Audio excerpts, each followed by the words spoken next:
இயேசு உங்களை நேசிக்கிறார். பிரியமானவர்களே, இந்த நாளில் ஆண்டவர் நம்மளோடு பேசும்படியாய் வேதத்திலிருந்து ஒரு 3 வசனங்களை கூட வாசித்து ஆண்டவர் நம்மளோடு இடைபடுகிற ஆண்டவர் நமக்கு கற்றுக் கொடுக்கக்கூடிய காரியத்தை பார்ப்போம்.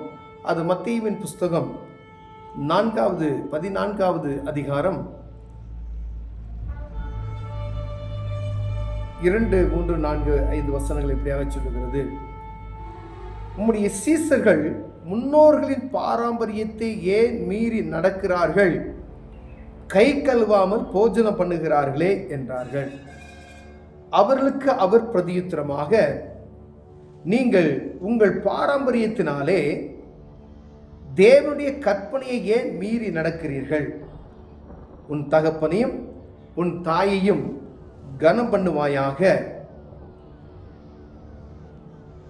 என்றும், தகப்பனையாவது தாயையாவது நிந்திக்கிறவன் கொல்லப்பட வேண்டும் என்று தேவன் கற்பித்திருக்கிறாரே. நீங்களோ எவனாகிலும் தகப்பனையாவது தாயையாவது நோக்கி, உனக்கு நான் செய்யத்தக்க உதவி எது உண்டோ அதை காணிக்கையாக கொடுக்கிறேன் என்று சொல்லி, தன் தகப்பனையாவது தன் தாயையாவது கனம் பண்ணாமல் போனாலும் அவனுடைய கடமை தீர்ந்தது என்று போதித்து, உங்கள் பாரம்பரியத்திலே தேவனுடைய கற்பனையை அவமாக்குகிறீர்கள். அநேக நேரங்கள் பாரம்பரியம் முன்னோர்களுடைய காரியங்கள், நம்ம முன்னோர்களுடைய காரியங்களை நம்ம மறந்துட்டோம் அப்படின்னு சில காரியங்கள் நம்ம சொல்லுவது உண்டு. பாரம்பரியமாக ஒரு சில பாரம்பரிய ஆலயங்கள் உண்டு. அநேக காரியங்கள் பாரம்பரியமாய் நடந்து கொண்டு வர காரியங்கள் உண்டு. அந்த பாரம்பரிய காரியத்தை நீங்கள் செய்கிறீர்களே, இது நாங்கள் பாரம்பரியமாக செஞ்சுட்டு வரோம், இது உங்கள் கை கழுவாமல் போஜனம் பண்ணக்கூடிய ஒரு காரியத்தை குற்றப்படுத்துகிறார்கள் சீசர்களை குறித்து ஆண்டவராக இயேசு கிறிஸ்துவிடம் வேதபாரகர்கள்லாம் சேர்ந்து. ஆனால் ஆண்டவர் அதுக்கு மறுமொழியாக சொல்லுகிறார், நீ பாரம்பரியமாய் செய்யக்கூடிய ஒரு காலையை வீட்டு மனையை சுத்தமாக வச்சுருப்பாங்க, அவங்க டெய்லி வீடை கழுவுவாங்க, வெளியே போயிட்டு வந்தால் கை காலில் ஜலத்தில் கை கழுவி ரொம்ப ஆச்சாரமாக இருப்பார்கள் அவர்கள்.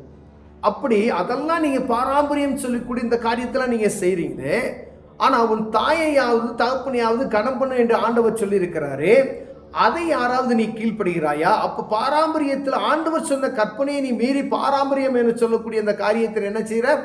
அதை நீ மேன்மைப்படுத்தி கொண்டு இருக்கிறாய். அப்போ ஆண்டவருடைய சத்தத்துக்கு நீ செவி கொடுக்கல, பாரம்பரிய காரியத்தை நீ என்ன செய்கிற? அதை நீ கடைபிடித்து கொண்டு வருகிறாயே. யாராவது உன் தகப்பனுக்கு தாயைக்காவது ஏதாவது வேணுமா அப்படின்னு சொல்லி நீ மனசார நீ கேட்கணும் அப்படின்னு சொல்கிறாங்க.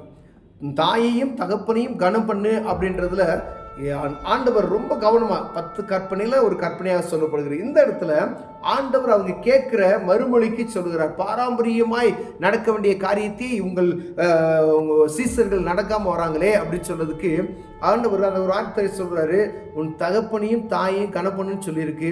நீ யாராவது உன் பாரம்பரியத்தை விட்டுட்டு நீ ஆண்டவருடைய வார்த்தைக்கு கீழ்ப்படிந்து உன் தகப்பனுக்கு தாய்க்கு ஏதாவது நான் செய்யணுமா அப்படின்னு சொல்லி யாராவது கேட்குறீங்களா? அநேக வசதி குறைவுகள் நிமித்தமாய் பாதிக்கப்படுகிற அநேக பேர் உண்டு. ஆனால் அநேக பேர் வசதி வாய்ப்புகள் இருந்தாலும் அவர்களை போஷிப்பது, அவர்களை கவனிப்பது, அவர்களுக்கு ஏதாவது தேவையா என்று கேட்பது. ஆண்டவர் சொல்றார் பாருங்க, ஏதாவது உனக்கு வேணுமா சொல்லினாலும் கேளு. அந்த வசனம் பாருங்க, நீங்கள் எவனாகிலும் தகப்பனையாவது தாயையாவது நோக்கி, உனக்கு நான் செய்யத்தக்க உதவி ஏதாவது உண்டோ அதை காணிக்கையாக கொடுக்கிறேன் என்று சொல்லி, தன் தகப்பனையாவது தன் தாயாவது கனம் பண்ணாமல் போனாலும் ஒன்னனும் பண்ணாம போனாலும் அவனுடைய கடமை தீர்ந்தது என்று போதிக்கிறீங்க அப்படின்னு சொல்றாரு. அதாவது ஏதோ கேட்டா போதும் அப்படின்றது அப்படி இல்லை, நீங்க கேளாமல் போனாலும் அப்படி நீங்க பரவாயில்ல அப்படின்ற மாதிரி போதிக்கிறீங்க அப்படின்னு சொல்றாரு. அப்ப பாருங்க, ஏதாவது உனக்கு வேணுமா? அம்மாவுக்கு தகப்பனுக்கு தாய்க்கு அவங்க கேட்க மாட்டாங்க, ஆனா ஏதாவது உனக்கு நான் செய்ய வேண்டிய உதவி உண்டோ? வேதம் சொல்லுகிற பிரகாரம் நான் அதை காணிக்கையாக என் தகப்பனுக்கு தாய்க்கு அதை நான் செய்யும்படியாய் நான் கடமைப்பட்டு இருக்கிறேன் என்று கேட்க வேண்டும் என்று ஆண்டவர் விரும்புகிறார். பிரியா, இதை தான் அவங்ககிட்ட சொல்றார், வேதத்தை நீ அதை செய்கிறியா? ஆனால் நீ ஓய்வுனா நீ மற்ற காரியங்களை கை கழுவாமல் சாப்பிட்ற அந்த காரியத்தை குறித்து நீ மேன்மையாக பெரிய காரியமாக பேசிக்கொண்டு இருக்கிறாயே. நீ இந்த ஒவ்வொரு பல பாரம்பரியம் நான் இதெல்லாம் செஞ்சுட்டு வரோம் அப்படின்னு சொல்லி ஆண்டவருடைய வார்த்தைக்கு செவி கொடுக்கதை பார்க்கிலும், அவருக்கு கீழ்ப்படுகிற பார்க்கிலும் இப்படிப்பட்ட பாரம்பரிய காரியத்தை செய்வது மேன்மையோ என்று சொல்லப்படுகிற காரியத்தை நாம் பார்க்க முடிகிறது. பிரியமான அநேக நேரங்களில் நாம் என்ன செய்கிறோம்? ஆண்டவர் வார்த்தைக்கு என்ன செய்ய மாட்டோம்? கீழ்ப்படிய மாட்டோம். தேவன் சொல்லிக் கொடுத்த வார்த்தைக்கு, கற்பனைகளை கீழ்ப்படிய மாட்டோம். ஆனால் நாம் பாரம்பரியமாய் நடத்தி வர காரியங்கள், பாரம்பரியமாக சர்ச்சுக்கு போகிறோம், அது மட்டும் போனால் போதாது. அங்கே ஆண்டவர் என்ன சொல்கிறாரோ அதை கேட்கும்படியே அழைக்கப்படுகிறோம். பிரியமானவர்களே, அநேகத்தில் பாரம்பரியமாக எதை செய்கிறோமோ அதை செஞ்சுக்கிட்டே வரோம். இது வேதத்தில் இருக்கிறதா? பாரம்பரியமாய் நாம் செய்யக்கூடிய காரியம் ஆண்டவருக்கு விருப்பமாய் இருக்கிறதா என்று பார்க்கும்படி அழைக்கப்படுகிறோம். பிரியம் அநேக காரியம் ஆண்டவர் இதில் உதாரணமாய் ஒரு காரியம், உன் தகப்பனையும் தாயையும் நீ கனம் பண்ணுகிறாயா, பாரம்பரியத்தை பற்றி பேசுகிறாயே அப்படின்னு சொல்லி ஆண்டவர் சொல்லுகிறார். அவ்வளவுதான். ஆனால் அநேக காரியங்கள் உண்டு.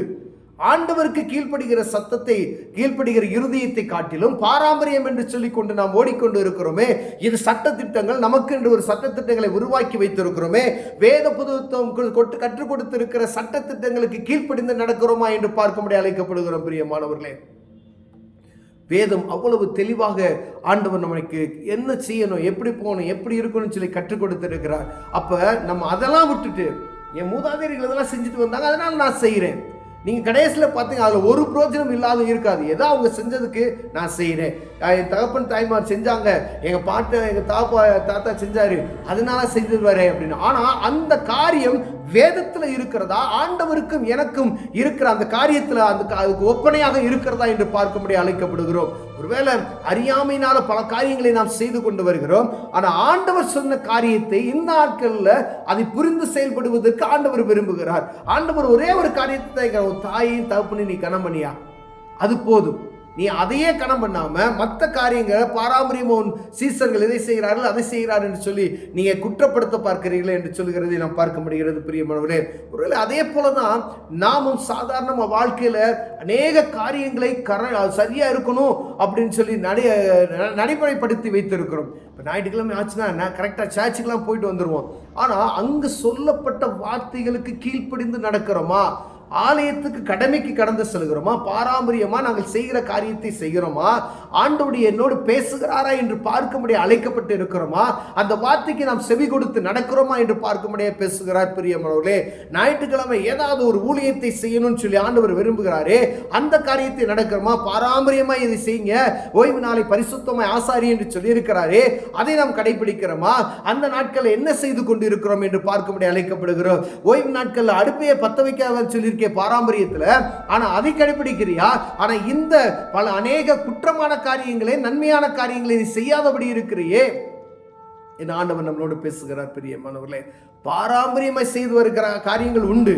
ஆனா ஆண்டவர் சொல்லிக் கொடுத்த அந்த வார்த்தைகளுக்கு கீழ்ப்படியாமல் போனால் ஆண்டவர் நியாயத்தீர்ப்பு நாட்களில் அதை கணக்கு கேட்பார் என்பதற்காக இது சொல்லப்படுகிறது. பாரம்பரியம் ஒரு காரியம் அல்ல, தேவனுடைய வார்த்தை முக்கியமானது என்பதை குறிக்கும்படி ஆண்டவர் நம்மளோடு ஈடுபடுகிறார். பிரிவு ஒருவேளை இப்படிப்பட்ட காரியத்தில் நம்ம குறைவுள்ளவர்களாய் காணப்படும். நான் பாரம்பரியத்தெல்லாம் நான் கடைபிடிச்சிட்டு வரேங்க, ஆனா ஆண்டவருடைய வார்த்தைக்கு நான் செவி கொடுக்கல அப்படின்னு சொன்னா நியாய தீர்ப்பு நாட்கள்ல பாரம்பரியம் வராது, ஆண்டவருடைய வார்த்தையே நம்மை நியாயம் தீர்க்கும் என்று வேதம் சொல்லுகிறது. பிரியமானவர்களே, அப்ப பாரம்பரியம் ஒரு பொருட்டல்ல, கர்த்தருடைய வார்த்தை முக்கியமானது. ஆண்டவர் இதை எதை செய்ய சொல்லியிருக்கார் அதை செய்யணும், இதை செய்யாத அப்படின்னா அதை செய்யக்கூடாது. ஆண்டவருடைய சத்தத்துக்கு செவி கொடுத்திருக்குமா என்று பார்க்கும்படி ஆண்டவர் விரும்புகிறார். ஒருவேளை இதுல குறைவுள்ளவர்களாய் நாம் காணப்பட்டோமானால் நம்மளோடு தான் ஆண்டவர் பேசுகிறார்.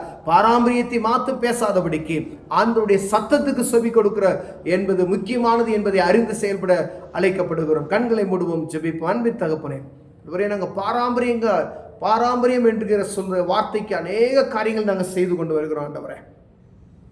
ஆனா ஆண்டவர் கொடுத்த வார்த்தைகள் இதையெல்லாம் செய்யணும் அப்படிங்கிற அநேக காரியங்களுக்கு நாங்கள் தவறி போய்விட்டோம் ஆண்டவரே. அதை செய்வதற்கு எங்களுக்கு இருதயத்தை ஆண்டவரே சுத்தப்படுத்துவீராக நான் செபிக்கிறையா. பாரம்பரியம் அழிந்து போய்விடும். ஆனால் ஆண்டவரே, ஆண்டவருடைய வாக்கு ஒரு நாள் மாறாது என்று சொல்லப்பட்டிருக்கிறது. எங்களுக்கு கிருபை பாராட்டுங்க. இயேசுவின் நாமத்தில் பிதாவே, ஆமென்.